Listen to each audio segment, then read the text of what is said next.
In November 1943, the United States launched one of the bloodiest assaults of the Pacific War. A tiny island, barely 2 miles long. But what happened on Battle of Tarawa shocked America. Over 1,000 U.S. Marines killed in just 76 hours. For many Americans, this was the first time they truly saw the horror of island warfare. And the worst part? The battle almost failed before it even began. Tarawa was part of the Gilbert Islands in the Central Pacific. The main target was Betio Island, a small strip of coral defended by some of Japan's toughest troops. The Japanese called it impossible to capture in 100 years. They were wrong. But the price would be terrifying. After victories at Guadalcanal, the United States wanted to push closer to Japan. The plan was called Operation Galvanic. Its goal was to seize the Gilbert Islands and open the road toward the Marshall Islands. The attack force was massive. The U.S. Fifth Fleet, commanded by Raymond Spruance, supported the invasion. Vice Admiral Richmond Kelly Turner directed the amphibious landings. The main assault force was the U.S. 2nd Marine Division under Major General Julian Smith.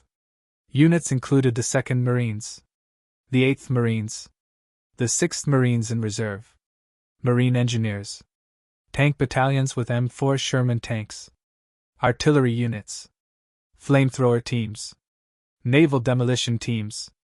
Every unit had one mission: break through the Japanese fortress. Waiting for them were around 4,800 Japanese defenders under Rear Admiral Keiji Shibasaki. These included elite special naval landing forces, Japanese Marines trained to fight to the death. There were also construction troops and Korean laborers forced to work on defenses. And those defenses were brutal. Betio Island was covered in bunkers, concrete pillboxes, machine gun nests, artillery positions, barbed wire, deep trenches, huge coastal guns pointed directly at the beaches. The Japanese had spent nearly a year turning Tarawa into a fortress. On November 20, 1943, the invasion began. American battleships and aircraft unleashed a massive bombardment. Shells exploded across the island. Smoke covered the beaches. U.S. commanders believed almost nothing could survive.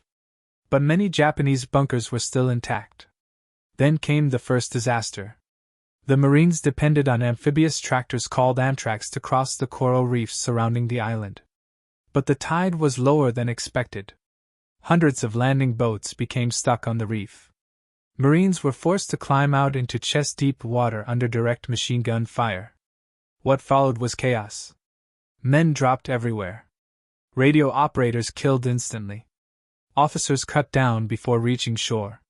Some Marines had to walk nearly 500 yards through open water while bullets ripped around them. Entire units became scattered.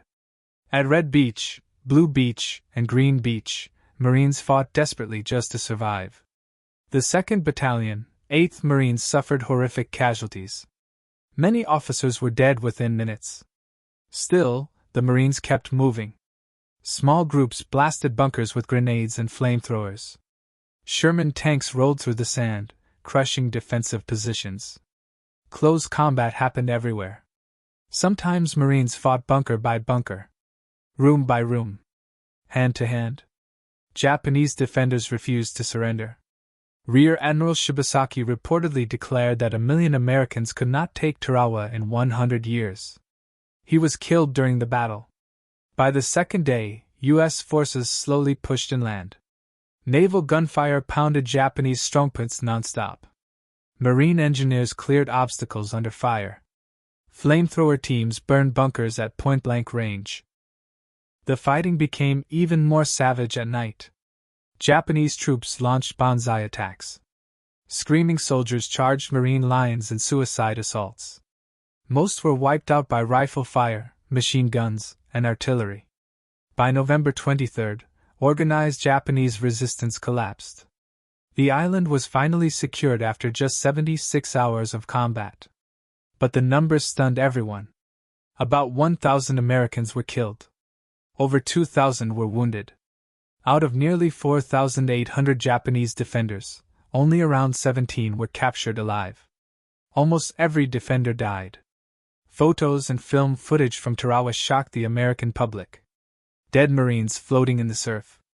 Burned bunkers. Bodies covering the beaches.